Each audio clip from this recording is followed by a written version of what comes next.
Boa noite. Faz tempo que eu não venho dar um estudo aqui, mas eu fico muito feliz por poder vir aqui hoje compartilhar um pouco da palavra, ainda mais por ser uma data especial, aniversário do meu pai, tá ficando velhão. Vou até me candidatar para substituto daqui a pouco. Mas é um dia especial, eu honro muito meu pai. E com certeza, se eu estou aqui, e se eu tenho essa oportunidade de viver na comunhão da igreja, de realmente exercer minha função enquanto músico, enquanto discípulo de Cristo, é por conta da criação que eu tive, é por conta dos meus pais, meu pai e da minha mãe. Então sou muito grato. Pretendo continuar o legado com os meus filhos também. E eu achei muito interessante, é engraçado, porque quando eu até quando eu dava aula para EBD, ou quando eu dava estudo para os jovens, o que eu fico torcendo sempre é para o Espírito fazer alguma coisa mágica. Eu sempre fico torcendo para que ele fale. Por quê? Porque se depender de mim, nada vai acontecer. Então eu sempre torço muito para que o Espírito faça alguma coisa acontecer. E é muito louco porque ele sempre faz. Ele sempre faz, e o que eu tenho aqui para falar hoje é sobre Jesus e sobre a graça. Então na oração do meu pai, o que ele mais falou foi sobre a graça, e nas músicas também, a graça salvadora. E eu queria falar um pouco sobre ela. Eu pretendo ser rápido, falar o máximo possível no menor tempo possível. Um pouquinho sobre a graça e compartilhar alguns pensamentos que eu tenho sobre ela e algumas coisas que Deus tem me ensinado. A primeira coisa é que eu gosto de pensar, para contextualizar, o que é a graça. Sempre foi um conceito um pouco difícil para mim. Eu sou muito apegado em devoção. Então, quando a gente começa a estudar sobre a graça, isso acaba ficando um pouco complicado na cabeça. Mas, basicamente, o que é graça? Graça é o maior presente que Deus já nos deu.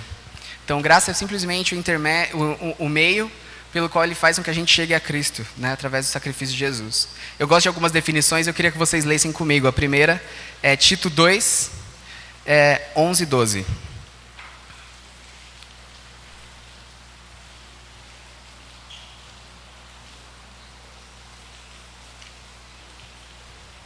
Amém? Tito 2, 11 e 12 diz assim: Porque a graça de Deus se manifestou salvadora a todos os homens. Ela nos ensina a renunciar à impiedade e às paixões mundanas e a viver de maneira sensata, justa e piedosa nesta era presente. De novo. Porque a graça de Deus se manifestou salvadora a todos os homens. Ela nos ensina a renunciar à impiedade e às paixões mundanas e a viver de maneira sensata. Então, basicamente, a graça é o que nos salva e faz com que a gente não seja tão mal quanto a gente é. E eu gosto também da definição que tem em Romanos 6, 14.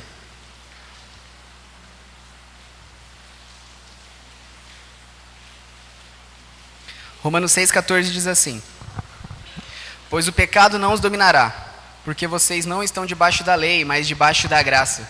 Essa completa um pouco e fala do conceito da lei, que era a antiga aliança que Deus tinha antes de nós. Então, basicamente, ao longo de toda a era da história humana, Deus se relaciona com o povo para que nós possamos sempre adorá-lo. E Ele sempre teve alianças com o povo. Primeiro o Éden, e Adão foi lá e foi o primeiro pecado. Depois a geração de Noé, né, que ele foi o único a ser salvo, mas novamente decepcionou a Deus. E aí depois tem a primeira aliança com o povo judeu,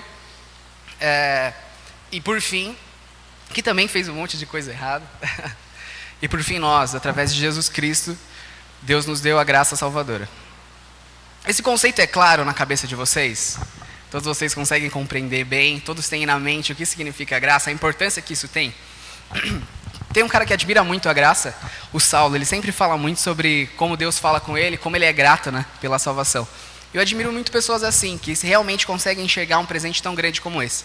Eu estava numa discussão, inclusive com a Jéssica, nós estávamos numa discussão com um amigo meu, que não é cristão, e a maior dificuldade dele é entender justamente isso.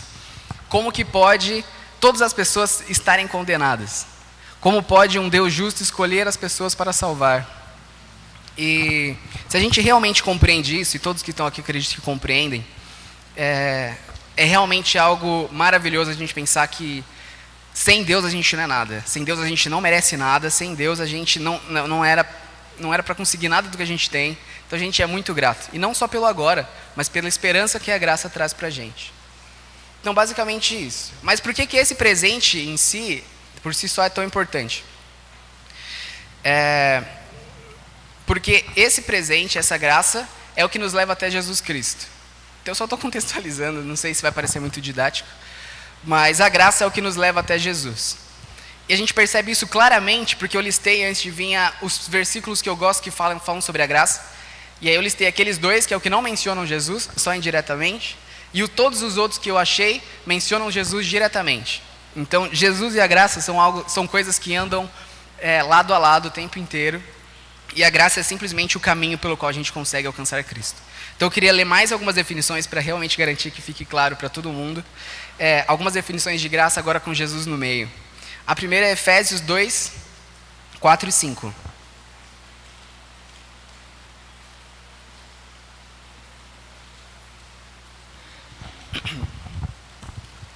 Amém? Efésios 2, 4 e 5 diz assim: Todavia Deus, que é rico em misericórdia, pelo grande amor com que nos amou, deu-nos vida com Cristo, que ainda não estavam mortos em transgressões. Pela graça vocês são salvos. Ou seja, Deus, para nos dar vida, para fazer com que a gente pudesse chegar a Ele, a gente que tinha uma aliança rompida com Ele, fez o quê? A partir do momento que a gente estava morto, Ele nos deu graça para que a gente pudesse ser salvo. Outra que eu gosto é 2 Timóteo 1,9.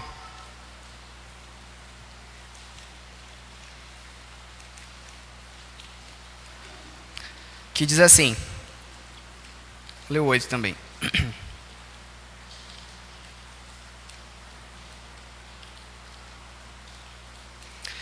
A partir do 8, 2 Timóteo 1,8. Portanto, não se envergonhem de testemunhar do Senhor nem de mim, que sou prisioneiro dele, mas suporte comigo os meus sofrimentos pelo Evangelho, segundo o poder de Deus, que nos salvou e nos chamou em uma santa vocação, não em virtude das nossas obras, mas por causa da sua própria determinação e graça. Vou continuar também. Essa graça nos foi dada em Cristo Jesus desde os tempos eternos, sendo agora revelada pela manifestação do nosso Salvador, Cristo Jesus. Então a graça e Cristo, elas estão realmente interligadas em todos os versículos que a gente pode ler. Vou ler só mais dois, prometo. Romanos 3, 23.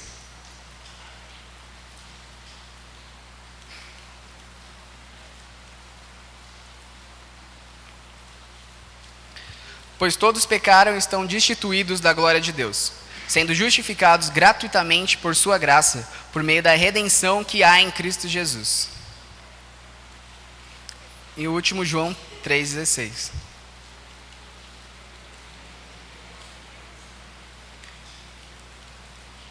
Porque Deus amou o mundo de tal maneira, porque Deus amou o mundo que deu seu Filho unigênito para que todo que nele crê não pereça, mas tenha vida eterna. Essa relação de graça, a graça é importante por quê? Porque é o caminho que nós temos até Cristo. Então graça é o quê? A nova aliança que Deus tem com o povo, conosco, para que nós possamos alcançar a Deus. Por isso ela é muito importante. Deus é realmente a razão pela qual a gente vive, pela qual a gente deve viver.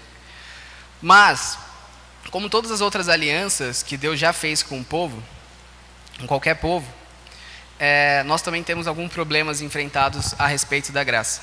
E é o que eu mais tenho estudado, é o que eu mais tenho refletido, e realmente esses são problemas que afetam a sociedade cristã, e infelizmente afetam a gente individualmente, né, cada cristão, de acordo com o local onde está, de acordo com a igreja. Por quê? Quero fazer uma alusão, basicamente com um cartão de crédito, para ajudar a entender esse pensamento.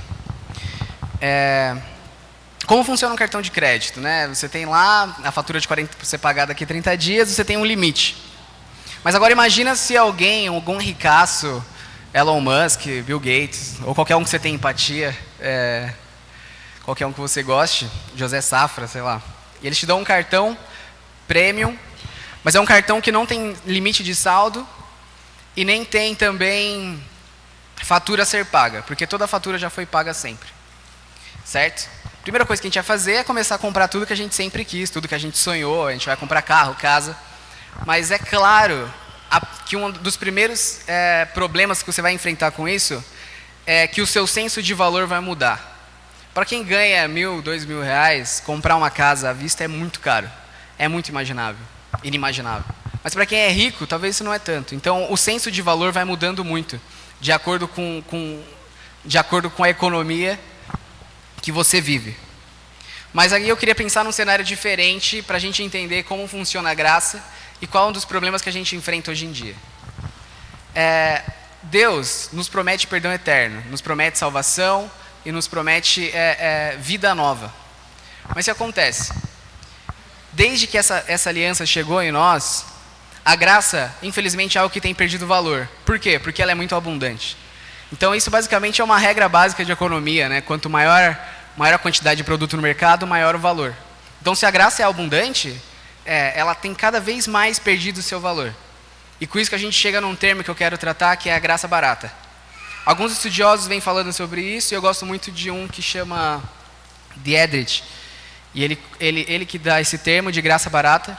E é justamente a graça que justifica apenas nossos pecados e não a nossa vida. E é essa que eu acho o problema. Essa eu acho que a gente acaba caindo inevitavelmente. Por quê? Porque ela é um saldo infinito. Ela é um saldo em que eu não preciso me preocupar com a minha vida, com a minha justificação, mas simplesmente com o perdão do meu pecado pontual. É a prática do pecado sem o arrependimento. É a comunhão em igreja, mas sem confissão de pecados. É não tratar os problemas a fundo, mas simplesmente viver pela graça, mas não enxergar a graça como um caminho que leva até Cristo. Então a graça sem Cristo ela é muito barata. Ela tem de monte. Deus nos deu infinito de graça, infinito perdão de graça.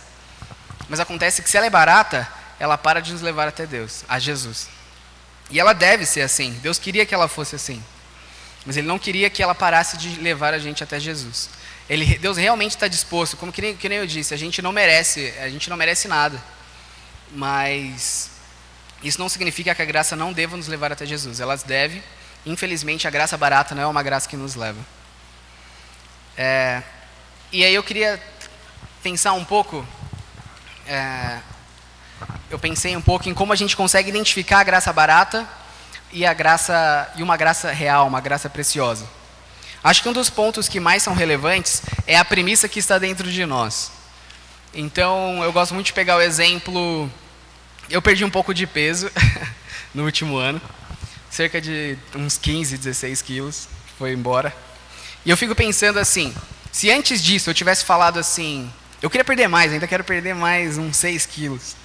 Mas se eu tivesse falado assim, eu não vou tentar perder 20 quilos porque eu não consigo. Eu estou desistindo antes de tentar. Mas se eu falasse assim, eu vou tentar perder 20 quilos e eu perder 15, igual eu já perdi, eu tive muito resultado. Então, se a graça for premissa, se você dá a desculpa do perdão antes de tentar levar uma vida decente, a graça que você vive é muito barata. Esse exemplo pode ser feito com qualquer exemplo. O cara que não presta o concurso com medo de não passar, sem estudar, ele está vivendo por uma graça barata. É diferente de você tentar estudar o máximo que você puder e esperar o resultado. Então a graça barata nada mais é do que isso. A graça em que eu vivo pelo perdão. É tão difícil fazer o certo, a Bíblia tem tantas regras e dogmas que eu não vou nem tentar. Essa é a graça barata. Então nós que somos cristãos, a gente tem uma tendência a viver por isso. Porque a gente sabe que a gente vai sempre ter o perdão. E não é essa graça que Deus quer que nós vivamos. Mas eu queria pensar um pouco também sobre como resolver essa barreira. A graça barata acaba sendo uma barreira até Jesus. Deus não quer que a gente viva essa graça. Deus quer que nós vivamos uma graça preciosa. Deus quer que nós realmente tenhamos comunhão com Cristo.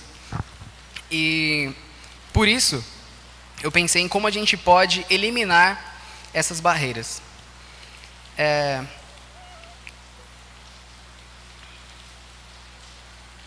Queria ler com vocês Lucas 9, 57.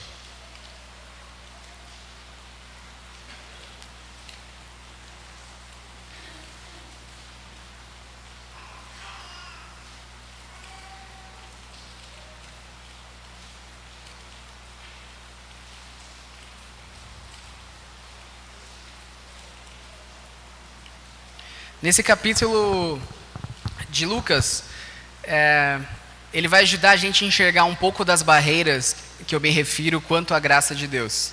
Vai ajudar a gente a identificar um pouco o que é a graça barata e como a gente deve fugir dela. Vou ler. Quando andavam pelo caminho, um homem lhes disse: eu te seguirei por onde quer que fores. Jesus respondeu: as raposas têm suas tocas e as aves do céu têm seus ninhos, mas o Filho do Homem não tem onde repousar a cabeça. A outro disse: siga-me. Jesus disse. Mas o homem respondeu: Senhor, deixe-me ir primeiro sepultar meu pai. Jesus lhe disse: deixe que os mortos sepultem os seus próprios mortos. Você, porém, vá e proclame o reino de Deus. Ainda outro disse: vou seguir-te, Senhor, mas deixa-me primeiro voltar e despedir-me de minha família. Jesus respondeu: ninguém que põe a mão no arado e olha para trás é apto para o reino de Deus. Nessa parábola, Jesus estava andando e ele encontra, nessa passagem, e ele encontra algumas pessoas a qual ele faz o chamado, ou pessoas que se oferecem para trilhar o mesmo caminho que ele tem trilhado. E nessa, é engraçado, porque de 3 tentativas, teve uma conversão de 0 seguidores. Então alguma coisa estava errada no coração dessas pessoas, na intenção delas. É claro que o diálogo deles com Jesus não é tão claro, mas é expresso de alguma maneira, e Deus quis que fosse registrado em Lucas essa passagem, porque ela nos diz algo. E para mim ela nos diz como evitar a graça barata. E eu queria ler novamente a primeira abordagem que Jesus teve.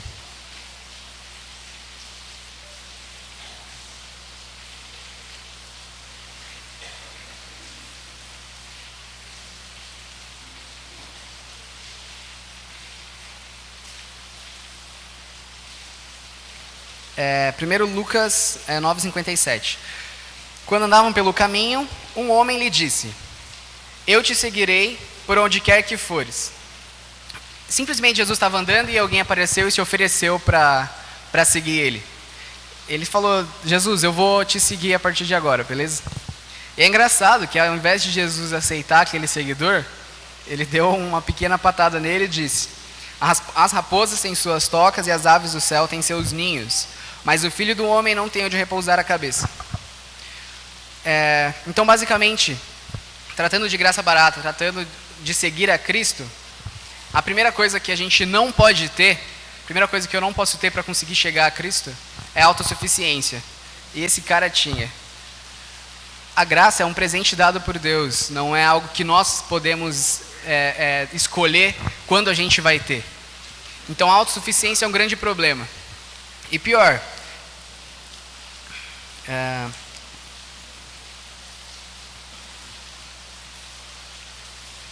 então basicamente ele se autoconvida a ser um seguidor de Cristo. E aí leva a resposta que Jesus deu para ele. Então, isso acontece muito com a gente é muito confiante, e a partir do momento em que a gente vira o centro do nosso próprio universo, a gente escolhe fazer simplesmente o que a gente quer. Então, a gente não, a partir desse ponto, a gente não vive através da graça preciosa. A segunda abordagem é a seguinte: a outro disse, versículo 59, siga-me. Mas o homem respondeu: Senhor, deixe-me ir primeiro sepultar meu pai. Jesus lhe disse: deixe que os mortos sepultem os seus próprios mortos. Você, porém, vai e proclame o reino de Deus. Nesse segundo caso, Jesus, novamente, Jesus disse para uma pessoa seguir, e ele mesmo impôs uma condição sobre a qual ele queria que seguir Jesus. Né? Ele falou: te sigo, mas deixa antes eu sepultar o meu pai. Então ele tinha prioridades, mas ao mesmo tempo ele queria seguir Jesus. Esse eu acho que é a característica mais comum de qualquer discípulo de Cristo, que são os dilemas éticos, que são os dilemas morais que a gente tem. Esse cara não sabia o que ele quer, nem o que ele devia fazer. Se ele soubesse que ele devia seguir a Cristo, ele simplesmente ia pegar as coisas dele, como todos os discípulos que seguiram a Jesus, e ia seguir ele. E se ele não quisesse, ele ia falar que não, porque ele vai sepultar o pai dele. Mas ele estava em dúvida do que ele queria e do que ele devia fazer. Eu quero seguir você, mas tem como antes eu sepultar meu pai? E esse termo dilemas éticos, para mim é o que faz com que é o que define essa atitude dessa pessoa que foi chamada. Que é justamente quando a gente sabe o certo a fazer, quando a gente sabe o que deve ser feito, a gente sabe como deve ser nossa comunhão com Cristo, mas ainda assim a gente tem dúvida, a gente coloca empecilhos na nossa cabeça. Isso acontece muito com coisas do cotidiano, com dogmas. É o famoso, sempre tem, né, as perguntas polêmicas de cultura, essas coisas que eu devo fazer. Sair com essas pessoas é errado, beber isso é errado, fazer aquilo é errado. Muitas vezes isso serve de dilemas éticos simplesmente para nos favorecer. Então, mais uma vez, a pessoa está no centro, e a graça que esse discípulo vive é uma graça barata, ela não leva a Jesus. É uma graça que a pessoa condiciona qual é o ambiente que ela quer para seguir a Cristo. Eu vou te seguir. Não sei se é o que eu quero, não sei se é o que eu devo fazer, mas eu vou, se antes eu puder sepultar meu pai. Essa graça não é preciosa. Essa graça não, o relacionamento com Jesus não foi aceito por esse cara. E muitas vezes a gente é assim, muitas vezes a gente deixa... Vou dar até um testemunho errado, que é sobre a leitura. Eu terminei a leitura dia 4 de janeiro, eu comprometi a ler até dia 30 de dezembro. Por quê? Porque a gente cria outras prioridades. A gente tem dilemas éticos. Eu devo fazer isso, eu devo fazer aquilo. A gente se pergunta isso quando a gente sabe o que deve ser feito. A gente sabe, é prático. Os mandamentos de Jesus são claros. E a terceira pessoa, a partir do versículo 61. Ainda outro disse, vou seguir-te, Senhor, mas deixe-me primeiro voltar e despedir-me da minha família. Jesus respondeu, ninguém que põe a mão no arado e olha para trás é apto para o reino de Deus. Esse aqui para mim é o mais mimado de todos. Além dele se oferecer para seguir a Jesus, ele mesmo já deu as condições pelo qual ele queria seguir Jesus. Então ele é a junção dos outros dois. Ele se oferece e ele dá as condições. Para mim esse é o típico cara mimado. Não tem como. Tudo é do jeito dele. Ele quer seguir Jesus? Quer. Ele se ofereceu para seguir, não esperou o chamado. Mas além disso, ele impõe a condição pela qual ele quer seguir. E a gente é muito mesquinho. Eu falo a gente por mim. Tudo que eu falar vai ser porque eu vivo isso. E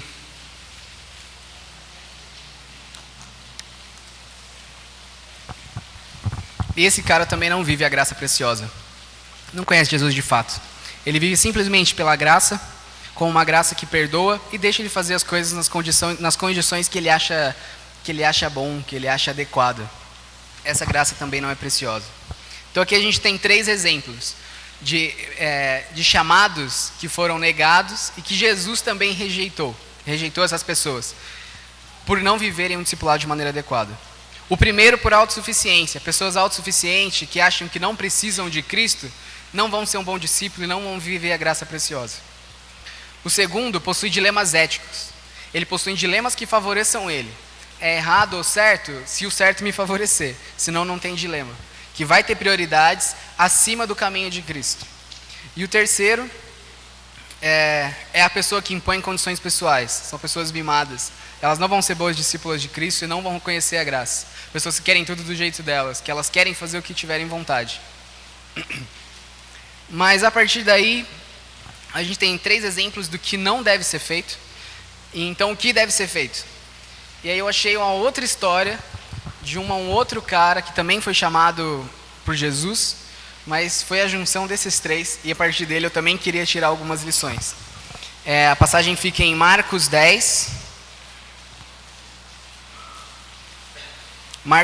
do 17 ao 22.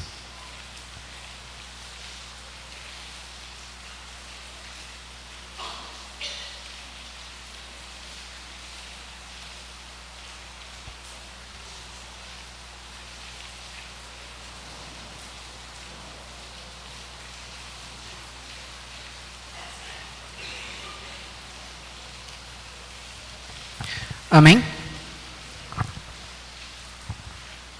Quando Jesus ia saindo, um homem correu em sua direção e se pôs de joelhos diante dele e lhe perguntou: Bom mestre, que farei para herdar a vida eterna? Respondeu-lhe Jesus: Por que você me chama de bom? Ninguém é bom, a não ser um, que é Deus. Você conhece os mandamentos: não matarás, não adulterarás, não furtarás, não darás falso testemunho, não enganarás ninguém, honra teu pai e tua mãe, honra teu pai e tua mãe. E ele declarou: Mestre, a tudo isso tenho obedecido desde a minha adolescência. Jesus olhou para ele e o amou. Falta uma coisa para você, disse ele. Vá, venda tudo que você possui e dê o dinheiro aos pobres, e você terá um tesouro no céu. Depois, venha e siga-me. Queria ler novamente, agora pontuando algumas coisas de acordo com os exemplos que a gente já teve. A primeira é o interesse que esse jovem tinha por Jesus. Então, quando Jesus ia saindo, um homem correu em sua direção e se pôs de joelhos diante dele e perguntou. Esse cara, ele queria muito saber. Por quê? Ele provavelmente, essa, quem não sabe, é a história do jovem rico, tem esse nome. E por quê? Esse cara já estudava a palavra, ele já conhecia, provavelmente já se considerava um seguidor de Cristo. E quando ele viu que Jesus ia passar, ele não queria perder a oportunidade, porque ele tinha os dilemas dentro dele. E ele falou, ele deu a importância para Jesus, para aquele mestre, era o que ele via, né? Aquele mestre vai saber responder os meus dilemas. Então, quando ele chegou para Jesus, ele questionou sobre os dilemas que ele tinha.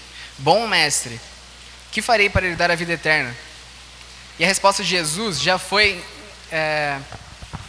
confrontando o fato dele chamar Jesus de bom.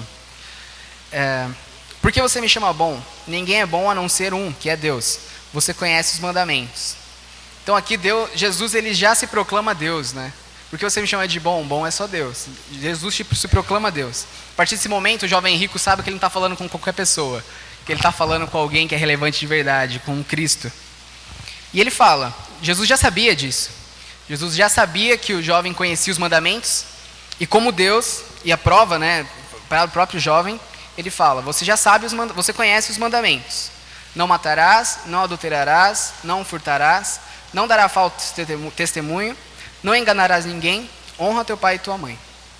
E a resposta, dito isso, do jovem a Jesus foi, mestre, a tudo isso já tenho obedecido desde a minha adolescência. Esse cara estava esperando algo a mais, ele estava esperando algo muito mágico, algo surpreendente, algo fácil. E não foi o que Jesus deu para ele, né? Jesus falou para ele seguir os mandamentos. Mas ele não ficou satisfeito com isso porque ele já fazia. E aí Jesus fala. Jesus olhou no olho dele e o amou. Falta uma coisa para você, disse ele. Vá, venda tudo o que você possui e dê o dinheiro aos pobres, e você terá um tesouro no céu. Depois venha e siga-me. Diante disso, ele ficou abatido, afastou-se triste porque tinha muitas riquezas. Esse cara precisava de uma ordenança para ele ter certeza de que Jesus era Deus. Os mandamentos ele já sabia, ele precisava de algo diferente. Ele só não contava com aquilo, que Jesus ia pedir tudo que ele tinha. E era a única coisa que ele não queria dar. Ele já lia, já era instruído, já amava, já obedecia os pais, já cumpria a lei. Mas ele não contava que Jesus pedisse uma ação externa, algo que fosse prático, de levantar e colocar a mão na massa e fazer. Ele não esperava isso. E foi exatamente isso que Jesus fez com todas as outras pessoas. Em cada momento Jesus vai chamar, até os discípulos que deram certo, vai chamar o jovem rico, vai chamar as outras 3 pessoas que a gente leu em Lucas. Em todas Jesus chama para uma ação externa, um ato, inclusive na Bíblia um ato físico, algo de se retirar, algo de fazer, de doar. Nos outros Jesus também falou, e foi justamente por isso que ele negou eles, né? Ele falou, me siga, é uma ação externa. E aqui também, a única coisa que Jesus exigiu foi justamente isso. Por quê? Porque nesse caso os mandamentos não bastavam. Esse jovem, ele tinha dilemas éticos que ele queria que fosse respondido, mas Jesus queria uma ação externa. A única prova que ele tinha que Jesus era Deus era justamente essa, a autoridade que Jesus tinha para pedir uma ação externa. Ninguém mais pode pedir isso da gente, mas Jesus pede. Ele pede uma ação externa.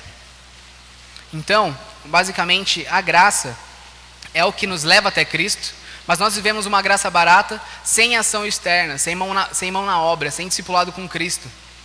E Cristo, que é o centro de toda a nossa doutrina, precisa que nós façamos isso.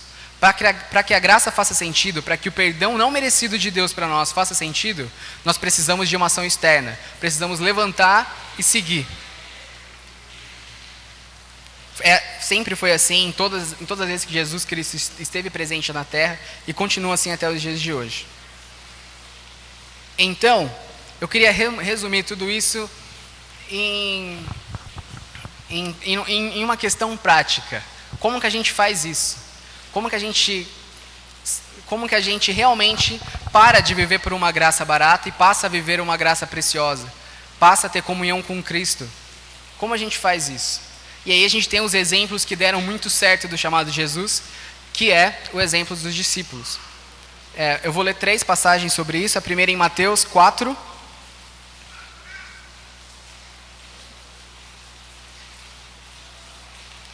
Versículo 18. Andando à beira do mar da Galileia, Jesus viu 2 irmãos, Simão, chamado Pedro, e seu irmão André. Eles estavam lançando redes ao mar, pois eram pescadores. E disse Jesus: siga-me, e eu os farei pescadores de homem. No mesmo instante, eles deixaram as suas redes e o seguiram. Nesse exemplo, Jesus não fez nada de diferente dos outros. Ele simplesmente chegou neles e falou para eles seguirem ele. Diferente dos outros, esses caras não se sentiam autossuficientes, eles não tinham dilema nenhum, eles não eram mimados para fazer as coisas do jeito deles, levantaram e seguiram. E é isso que Jesus pede para a gente em todos os casos. Marcos 9:9.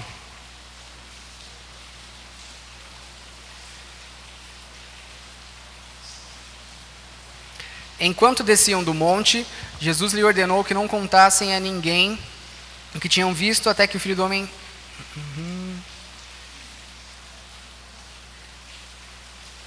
Não, é João 1,43, desculpa.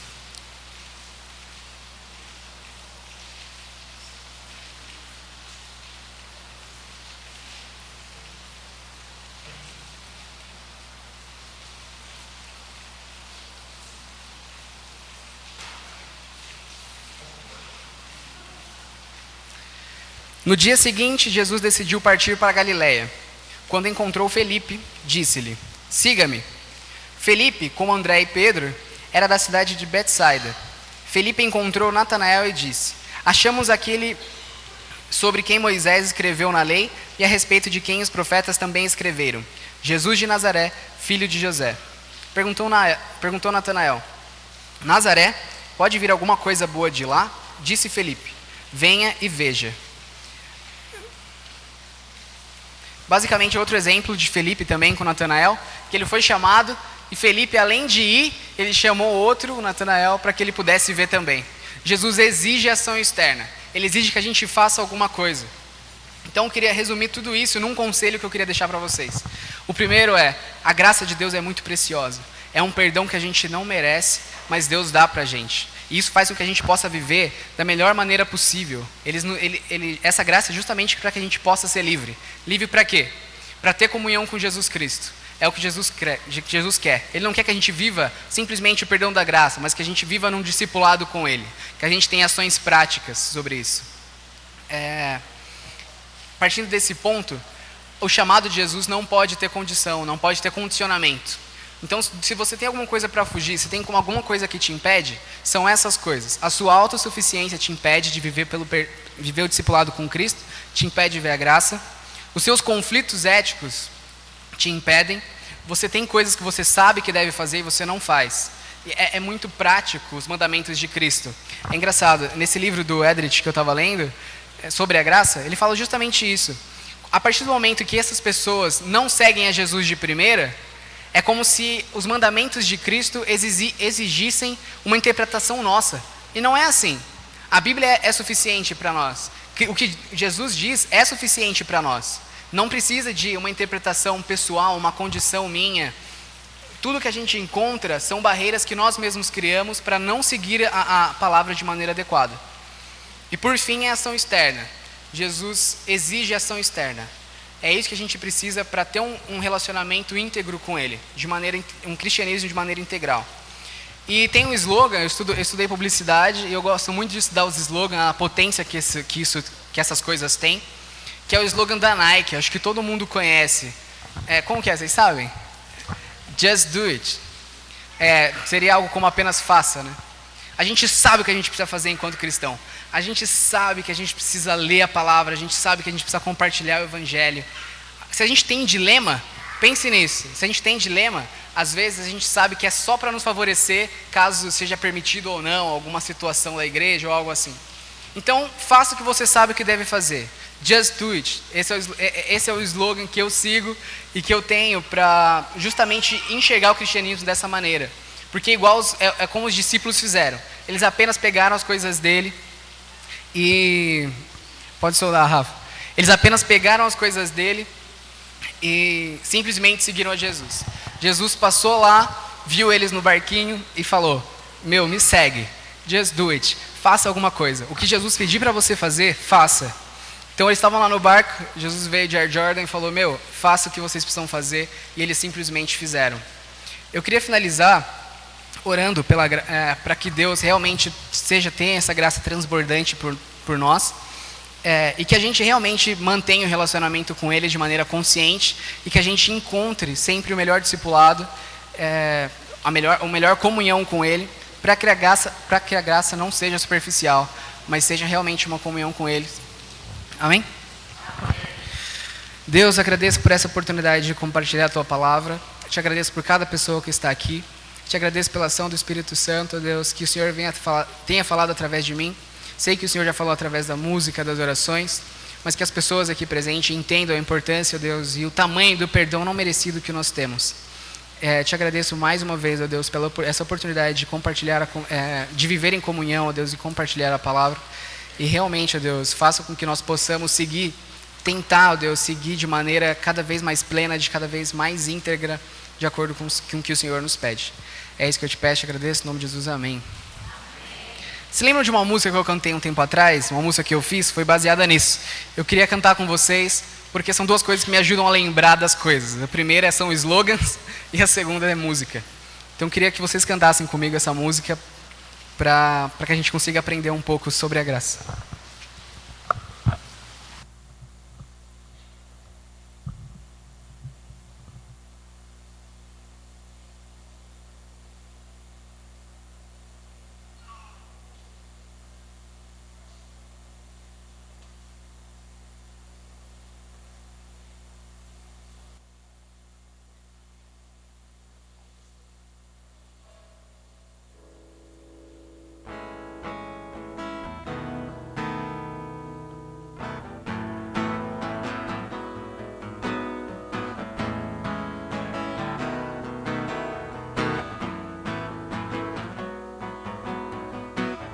Como eu posso descobrir se a graça em mim vem de ti, Senhor?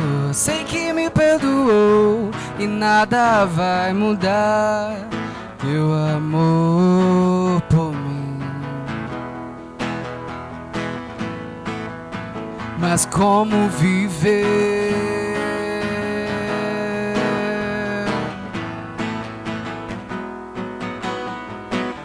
Faço o que sei que devo fazer, sigo pela luz do dia. Se por acaso um dia eu me perder, vem brilhar.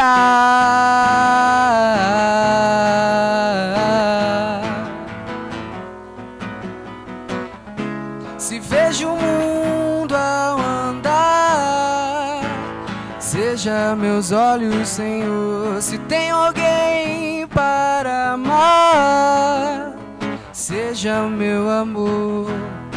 E por onde for, teu servo serei. Graça preciosa, amor constante, obediência além da fé, perseverança além da dor. Sigo teus passos, Senhor, e por onde for, teu servo serei. É fácil, né? Consegue cantar comigo um pouquinho? Graça preciosa, um treino, vai. Graça preciosa, amor constante, obediência além da fé, perseverança além da dor. Sigo teus passos, Senhor, e por onde for, teu servo serei. Vamos lá do começo? Vamos ficar de pé pra gente decorar? Eu acho que é mais fácil.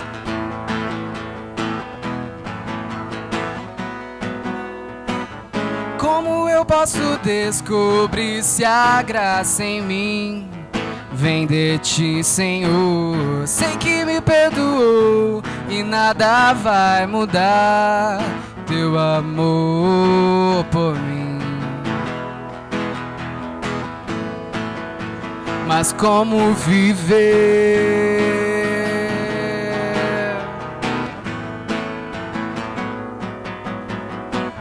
Faço o que sei que devo fazer, sigo pela luz do dia. Se por acaso um dia eu me perder, vem brilhar.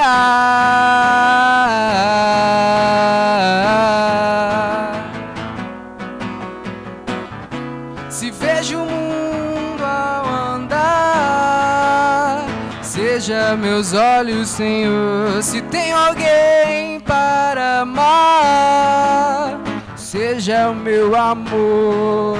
E por onde for, teu servo serei. Graça preciosa, amor constante, obediência além da fé, perseverança além da dor. Sigo teus passos, Senhor, e por onde for, teu servo de novo. Graça preciosa, amor constante, obediência além da fé, perseverança além da dor. Sigo teus passos, Senhor, e por onde for, teu servo serei. E por onde for, teu servo serei. Amém.